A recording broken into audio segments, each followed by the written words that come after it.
Hello all of you, welcome back to my channel. मैं आज आप लोगों के लिए लेकर आ चुकी हूँ एक कलेक्टिव रीडिंग जिसका टॉपिक रहने वाला है उनका क्या हाल है आपके बिना। अगर आपका किसी के साथ सेपरेशन हुआ है, ब्रेकअप हुआ है, आप किसी के साथ थे लेकिन अब नहीं है, तो व्यूअर्स उनका आपके बिना क्या हाल है, कैसी स्टेट ऑफ माइंड है, कैसा वो इंसान फील कर रहा है या कर रही हैं, हम ये जानेंगे। लेकिन रीडिंग जो है वो जनरल है, कलेक्टिव है, सभी ज़ोडिएक साइंस के लिए है, हर उम्र के व्यक्ति के लिए है, टाइमलेस है। जब भी आप इस वीडियो तक पहुंचेंगे, जब भी आप इस वीडियो को देख रहे हैं, आपके साथ यह तभी रेजोनेट करेगा, फिर चाहे आप इस वीडियो तक कितने भी समय बाद क्यों ना पहुंचे हों। ओके व्यूवर्स, ये रीडिंग सभी ज़ोडिएक साइंस के लिए है, हर उम्र के व्यक्ति के लिए है। ज़बरदस्ती अपने आप को रीडिंग में फिट इन मत करना, जितना रेजोनेट होगा उतना ही एक्सेप्ट करना। और अगर आप इस वीडियो तक पहुंचे हैं, मुझे सुन रहे हैं, तो डेफिनेटली इसमें कोई ना कोई मैसेज है आपके लिए, तभी आप इस वीडियो तक पहुंचे हैं। Let's not waste time, reading start कर देते हैं और देखते हैं कि उनका क्या हाल है आपके बिना। आपके जो पर्सन है, पार्टनर है, लव इंटरेस्ट है, उनका क्या हाल है आपके बिना। देखिए व्यूअर्स, आप पहला कार्ड देखकर खुद ही समझ भी जाएंगे, मुझे ज़्यादा कुछ एक्सप्लेन नहीं करना पड़ेगा। You can see there is a face, you can detect a face here, जिसमें से ना आंसू गिर रहे हैं और आइसोलेशन यहाँ पर साफ साफ लिखा हुआ है। If you can see it clearly, इसका मतलब ये है कि ये जो पर्सन है, whoever this person is male female कोई भी है, ये अकेले में रो रहे हैं। यानी अकेले में आपको याद कर करके ये इंसान आंसू बहा रहा है या बहा रही हैं, रो रहे हैं और किसी को बता नहीं रहे, छुपा रहे हैं सबसे। तो ये जो पहला कार्ड निकल कर आया है, ये मेन और मेजर आंसर है व्यूअर्स हमारे सवाल का। जो हमारा सवाल था कि आपके बिना उनका क्या हाल है, बेहाल है। क्योंकि ये इंसान तो छुप छुप कर अकेले में हो सकता है रो रहे हैं, अकेले में दुखी हो रहे हैं, अकेले में सफ़र कर रहे हैं, लेकिन किसी को बता नहीं रहे हैं। तो छुप छुप के रोना, छुप छुप के दुखी होना, छुप छुप के सफ़र करना, ये चल रहा है। कहीं ना कहीं हो सकता है इस इंसान को थोड़ा एम्बैरसमेंट फील होता हो किसी के आगे अपना इमोशन एक्सप्रेस करने में, किसी क्लोज फ्रेंड को या किसी को बताने में कि मैं बहुत पेन में हूँ, दुखी हूँ, सफ़र कर रहा हूँ या कर रही हूँ। हो सकता है ये बताना इनके लिए ईजी नहीं है। हो सकता है कि ये इंसान लेस एक्सप्रेसिव है या फिर बहुत इंट्रोवर्ट है, अपने इमोशंस को इसी तरह अकेले में एक्सप्रेस करने की आदत है।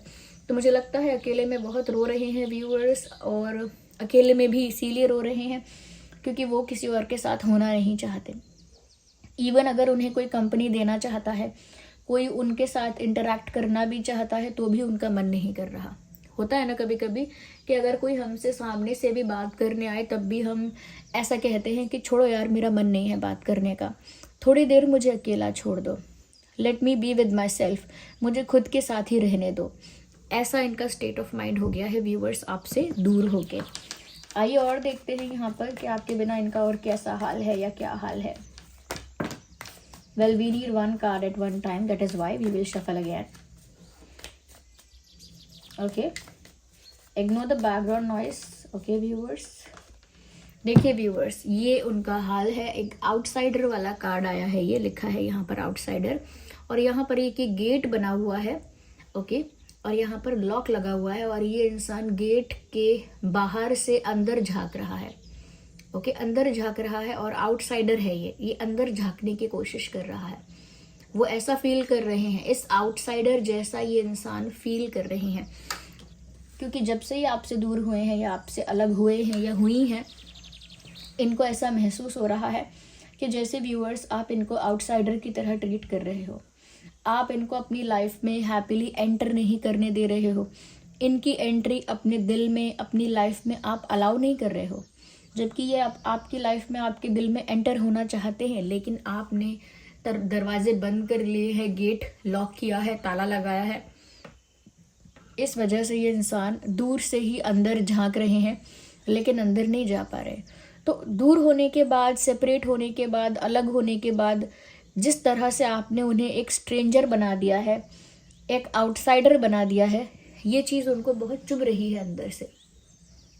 जो अब तक वो मानते थे कि वो आपके क्लोजेस्ट पर्सन है, बहुत आपके अपने हैं, बहुत आपके क्लोज हैं, अब आपने उन्हें सडनली आउटसाइडर बना दिया, उन्हें बाहर वाला व्यक्ति बना दिया, कोई गैर बना दिया। तो ये सब देख के या फिर ये सब महसूस करके इस इंसान को बहुत तकलीफ पहुंची है। इमोशनली ये इंसान इन बातों से बहुत अफेक्ट हुआ है, क्योंकि ये इस चीज़ के लिए प्रिपेयर ही नहीं थे कि ऐसा भी कुछ हो जाएगा। लेकिन चाहे इनसे हुआ हो या आपसे हुआ हो, इनको अब ये चीज़ सफ़र करनी पड़ रही है। ओके, इनके लिए अब ये सफ़र करना, इसको बेयर करना, टॉलरेट करना, इस तरह के बिहेवियर को, अब इनके अंदर हिम्मत नहीं है कि आप इनको एक आउटसाइडर की तरह ट्रीट करें और ये उस चीज़ को आसानी से एक्सेप्ट कर जाए। इनकी कैपेसिटी नहीं है इतनी, इमोशनल कैपेसिटी इतनी नहीं है। मुझे लगता है व्यूवर्स के इस इंसान को ना धक्का लगा है, शॉक लगा है, धक्का लगा है। जो एक्सपेक्ट नहीं किया था वैसा हो गया है। मुझे ऐसा लगता है व्यूवर्स, चाहे इनकी वजह से आप दोनों के बीच डिस्टेंस या गैप आया है, या आपकी वजह से आया है, या कोई मिसअंडरस्टैंडिंग है थर्ड पार्टी की वजह से, या कोई भी बात है, मुझे ऐसा लगता है इस इंसान ने ऐसा ही सोचा था कि आप तो इनका इंतज़ार करोगे, पल के बिछा के आप इनका इंतज़ार करोगे और बिल्कुल इनकी राहों में फूल बिछा दोगे जब ये लौट कर आना चाहेंगे, और हमेशा इनके लिए दरवाजे पर टकटकी लगा के रहोगे कि कब वो आएंगे, कब वो आएंगे या आएंगी। तो इन्होंने सोचा कुछ और था लेकिन हुआ कुछ और। इंसान बहुत कुछ अलग सोच लेता है लेकिन वैसा होता नहीं है। लाइफ वैसा ही आपको सर्व नहीं करती जैसा आप सोचते हो, जैसा आप प्लान करते हो। यहाँ इनके साथ भी ऐसा ही हुआ व्यूअर्स। अचानक इनको शौक लगा, जो इन्होंने एक्सपेक्ट नहीं किया, इमेजिन नहीं किया, वैसा इनके साथ हो गया। तो मुझे लगता है थोड़े से शॉक्ड है ये, सरप्राइज तो नहीं कह सकते, थोड़े से शॉक्ड है। और ऐसा फील हो रहा है जैसे कि मैंने कभी सोचा नहीं था कि ऐसा भी होगा। यहाँ पर फाइटिंग का कार्ड आया है। अपने ही अंतर मन से ये इंसान लड़ रहा है, अपने ही अंदर एक जंग छिड़ी हुई है। इनके खुद के अंदर एक लड़ाई चल रही है दिल और दिमाग के बीच। एक तरफ से इनको दिमाग कहता है कि तुम भी छोड़ो और आगे बढ़ जाओ, लेट्स बी प्रैक्टिकल। इनका दिल कहता है I can't leave this, I can't leave this person, I can't leave this situation, I just can not forget it. मैं इसको भूल ही नहीं सकता, मैं इस पर्सन को भूल नहीं सकता, छोड़ नहीं सकता, इसके बारे में सोचना नहीं छोड़ सकता। I just can not forget और लीव इट। और दिमाग कहता है leave it and move forward. दिमाग कहता है छोड़ो ये सब, आगे बढ़ो लाइफ में। तो इनके बीच में इनके दिल और दिमाग के बीच में एक झगड़ा चल रहा है। वो इनके अंदर ही है, इनके दिमाग में, इनके माइंड में एक ऐसी फाइट चल रही है, एक ऐसा बैटल चल रहा है जिसे ये जीत ही नहीं सकते, क्योंकि इनके अंदर ही है। दोनों बैटल जो दो पक्ष के बीच हो रहा है, वो दो पक्ष इनके अंदर ही हैं। इसीलिए ये बैटल इतनी आसानी से ख़त्म ही नहीं हो सकता। तो इनके अंदर एक फ़ाइट चल रही है। ओके, साथ ही साथ मुझे ऐसा लगता है व्यूअर्स कि एक मन इनका कहता है कि ये चलो चले जाएं आपके पास, अपोलोजाइज़ कर ले, माफ़ी वाफ़ी मांग लें, चीज़ें सॉर्ट आउट करने की कोशिश करें। और दूसरी तरफ से इनका मन कहता है कि क्या ज़रूरत है, जब उस इंसान ने अपने दिल के दरवाजे बंद कर लिए हैं, आपको एक आउटसाइडर बना दिया है, तो आपको क्या ज़रूरत है वापस जाकर अपोलोजाइज़ करने की, जब कुछ बचा ही नहीं है। तो दोनों तरफ से एक ईवल और एक कह सकते हैं कि एंजल, ईवल और एंजल दोनों अपनी अपनी बातें इनसे कह रहे हैं। This person is highly confused. ये अपने थॉट्स के साथ लड़ रहे हैं, अपने विचारों से लड़ रहे हैं, ऐसा लगता है।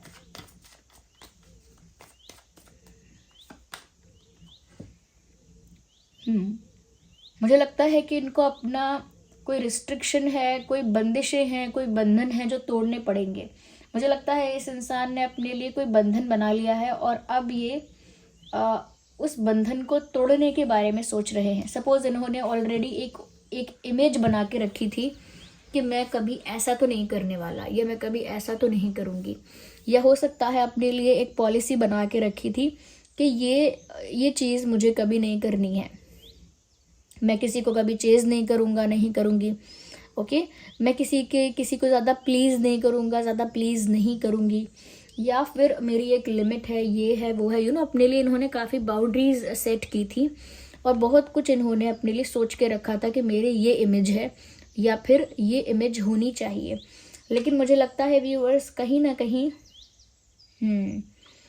इस इंसान को अब अपने कंफर्ट जोन से बाहर आना होगा, उस सो कॉल्ड इमेज से बाहर आना होगा जो इमेज उन्होंने मेंटेन की है, या वो सारे रिस्ट्रिक्शंस या रूल्स जो उन्होंने अपने लिए बनाए थे कि मैं ये कभी नहीं करूँगा, वो कभी नहीं करूँगी, मैं पहले से कभी किसी को अप्रोच नहीं करूँगा, या फिर जो भी है, मैं किसी को चेज नहीं करूँगा, प्लीज़ नहीं करूँगा, एक्सेट्रा एक्सेट्रा, जो भी इन्होंने सोचा होगा इनकी इमेज के लिए अच्छा है। लेकिन अब इन्हें उस कंफर्ट जोन से बाहर आना पड़ेगा, क्योंकि इनके कंफर्ट जोन में इन्हें कुछ नहीं मिलने वाला, इनको ये समझ में आ रहा है। अगर इनका और आपका डिस्टेंस या ब्रेकअप, सेपरेशन इस वजह से भी हुआ है क्योंकि आप दोनों के बीच में ना कहीं अगर कुछ रिस्ट्रिक्शंस आ रहे थे, जैसे कि आपके पर्सन की लाइफ में कुछ रिस्ट्रिक्शंस थे, फैमिली की वजह से या किसी की वजह से इनके ऊपर कोई प्रेशर था, कोई रूल्स रेगुलेशंस थे, कोई रिस्ट्रिक्शंस थे, कोई दबाव थे। अगर इस वजह से आप दोनों अलग हुए थे, इस वजह से आप दोनों के बीच में दूरियां आई थी, कोई थर्ड पार्टी एक रीज़न था, ओके, अगर थर्ड पार्टी एक रीज़न था जिसकी वजह से आप दोनों अलग हुए थे, तो यहाँ पर व्यूअर्स ऐसा लगता है कि अब आपके पर्सन ना ये जो रिस्ट्रिक्शन है, ये जो लिमिटेशन है, रूल रेगुलेशन है, इसे तोड़कर आपके पास आएंगे। पहले अगर बंधनों में बंध गए थे, रिस्ट्रिक्शंस में बंध गए थे, इस वजह से आपके पास नहीं आ पा रहे थे, तो अब लगता है कि सारे बंधन तोड़ के आपके पास आएंगे, लेकिन आएंगे। यहाँ पर कंप्लीशन का कार्ड भी है, जिससे पता लगता है व्यूअर्स की यूनियन तो उन्हें आपके साथ ही चाहिए। ये उनकी जिद है या डीपेस्ट डिज़ायर है उनका कि उनको यूनियन भी चाहिए, ये रिश्ता ख़त्म हो जाए ऐसा बिल्कुल नहीं सोचते, यूनियन चाहिए उनको। और अच्छी बात यह है कि वो इस चीज़ के लिए काफ़ी ज़िद पर हैं, ये उनकी ज़िद है कि उन्हें आपके साथ यूनियन चाहिए। तो सेपरेशन से व्यूअर्स यहाँ पर कुछ चीज़ें ऐसी होती हैं जो दुख देती हैं, लेकिन काफ़ी सारी चीज़ों में फ़ायदा भी होता है सेपरेशन से। जैसे कि इस इंसान को अगर आपकी वैल्यू रियलाइज़ नहीं थी, इनको लग रहा था आप पलके बिछा के इंतज़ार करेंगे, इनके लौटने पर राहों में फूल बिछा देंगे, तो उनका वो भ्रम टूट गया, आपकी वैल्यू समझ में आ गई। दूसरा, इस इंसान ने बहुत कुछ था जो प्लान कर रखा था, वो नहीं हुआ, इनके अकॉर्डिंग चीज़ें नहीं हुई, तो इनको वो भी समझ में आ गया कि रिश्ता दो तरफ से चलता है, एक तरफ से सब कुछ नहीं हो सकता अपने अकॉर्डिंग। ये भी समझ में आ गया उनको कि उनका अटैचमेंट इतना तो हो चुका है कि अब अगर उनका दिमाग उनको रोकना चाहे तो इतना आसान नहीं है रोकना। साथ ही साथ अगर फैमिली प्रेशर या किसी ऑब्लिगेशन या किसी और थर्ड पार्टी रिस्ट्रिक्शन की वजह से, किसी और XYZ रिस्ट्रिक्शन की वजह से अगर वो आपसे दूर हो गए, तो अब वो आपको नहीं छोड़ सकते, लेकिन रिस्ट्रिक्शन को तोड़ सकते हैं, रिस्ट्रिक्शन को तोड़ सकते हैं, लेकिन आपको नहीं छोड़ सकते। ये जोश, ये जुनून क्यों आया? क्योंकि वो दूर हो गए आपसे। जब आप हमेशा उनके लिए अवेलेबल रहे, तब उनको वो जोश जुनून आया ही नहीं। आपसे दूर होके उन्हें इतनी आपकी कदर हो गई, इतनी वैल्यू हो रही है कि अब वो बंधन तोड़ने के लिए भी तैयार हैं। ओके, आपके साथ कंप्लीशन और यूनियन, आपके साथ एक होने के लिए वो और भी कुछ करने को तैयार हैं।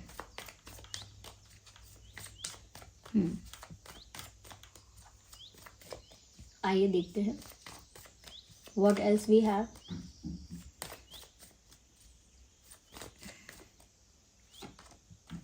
मुझे लगता है व्यूअर्स अब वो जानते नहीं हैं आगे क्या होगा, लेकिन वो आने वाले अप्स एंड डाउन्स के लिए, आने वाले सरप्राइजेस के लिए, आने वाले एडवेंचर के लिए मेंटली प्रिपेयर हैं। लाइक पहले उन्होंने बहुत कुछ एक्सपेक्ट किया, प्लान किया, लेकिन सब कुछ वैसा नहीं हुआ, तो उनको शॉक लगा। अब वो ये सोच रहे हैं कि उन्हें सच में तो नहीं पता है कि आगे क्या होगा, इसीलिए जो चीज़ें अनप्रिडिक्टेबल हैं उन्हें वैसा ही रहने दिया जाए, और जो भी आगे होगा, ओके, जो भी अनएक्सपेक्टेड आगे जो भी चीज़ें होंगी उनको उसी तरह से डील किया जाए, यानी गो विद द फ्लो का अप्रोच फॉलो किया जाए। जो होता जाएगा उसको संभालते जाएंगे, फेस करते जाएंगे। यहाँ पर अब भी इनको पता नहीं है कि आगे क्या होने वाला है, लेकिन अब आने वाले अप्स और डाउन्स के लिए, आने वाले एडवेंचर के लिए, आने वाले अनप्रिडिक्टेबल सिचुएशंस के लिए कहीं ना कहीं ये इंसान मेंटली अब रेडी दिखता है। पहले तो इस चीज़ से घबरा गए, शॉक्ड हो गए, लेकिन अब वो सोच रहे हैं कि मुझे नहीं पता आगे क्या होगा, लेकिन जो भी होगा उसके लिए मैं तैयार हूँ, उसको फेस करने के लिए आई एम रेडी।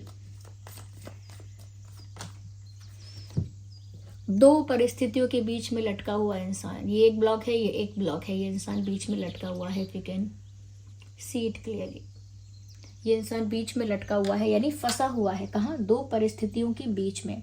उसका मतलब ये है व्यूअर्स कि एक परिस्थिति ये है कि वो मूव ऑन करें, आगे बढ़ जाएं, जो उनका दिमाग कहता है, और एक परिस्थिति ये है कि वो आपकी तरफ बढ़ जाएं और आपको पाने की कोशिश करें।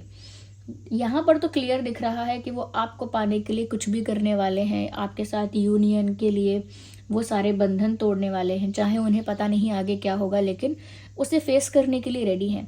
ये जो बात है कि वो दिल दिमाग के बीच में फंसे हुए हैं या मूव ऑन करना है कि आपकी तरफ जाना है, इस चीज़ में फंसे हुए हैं व्यूअर्स। ये चीज़ ऐसी है कि ये कॉन्फ्लिक्ट है, ये एक कह सकते हैं एक इमोशनल कॉन्फ्लिक्ट है जो बार बार आता है एक थॉट की तरह। जैसे मान लीजिए मैंने आज सोच लिया कि मैं इस इंसान को प्राप्त करके ही रहूँगी और कुछ भी हो जाए मैं इस इंसान को वापस अप्रोच करूँगी।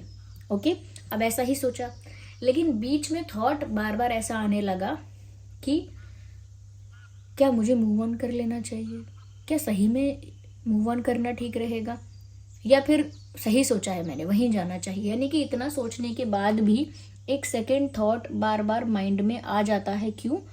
क्योंकि कहीं ना कहीं ये जो इंसान है ये इनके पास कोई बैकअप भी नहीं है, सेकेंड प्लान नहीं है, प्लान बी नहीं है। तो एक तरह से प्लान बी दिमाग में रख कर ये चलते हैं कि अगर सपोज कुछ भी नहीं हुआ तो क्या मुझे चले जाना चाहिए, आगे बढ़ जाना चाहिए लाइफ में। तो इस वजह से कंफ्यूज दिखते हैं। इनका दिल क्या चाहता है इनको पता है, इनको क्लैरिटी है कि इनका दिल आपको चाहता है, आपके साथ यूनियन चाहता है, ये सब क्लैरिटी है। लेकिन कन्फ्यूजन कहाँ इनको क्रिएट होता है? जब ये सोचते हैं कि प्लान बी क्या रहेगा, मतलब जब सच में ये सब काम नहीं करेगा, बैकफायर कर जाएगा, तब मैं क्या करूँगी या क्या करूँगा। तो ये सब चिंता भी इनको अभी से होती है। तो व्यूअर्स, आपके जाने के बाद या आपके बिना इस इंसान को आपकी असली वैल्यू रियलाइज हो गई। अच्छा सबक सिखाया आपने अगर आप जानबूझ के गए हैं तो। So this was the reading, I hope it was helpful for you. आप कमेंट करके बताइएगा, वीडियो को लाइक करिएगा, मैसेजेस के लिए डिवाइन को थैंक्स कीजिएगा, कमेंट्स में ग्रैटिट्यूड शो कीजिएगा। ओके, वीडियो को ज़रूर लाइक करिए अगर थोड़ा भी हेल्पफुल रहा है। कमेंट्स करके अपने एक्सपीरियंसेस भी शेयर करिए, आपके एक्सपीरियंसेस क्या रहे हैं, कितने परसेंट रेजोनेट करती है, रिलेट करती है, बताइए। अगर आप नए हैं सब्सक्राइब करिए, बेल आइकन को प्रेस करिए। चलिए मिलते हैं अगली रीडिंग में, तब तक के लिए bye bye family, love you all, take care.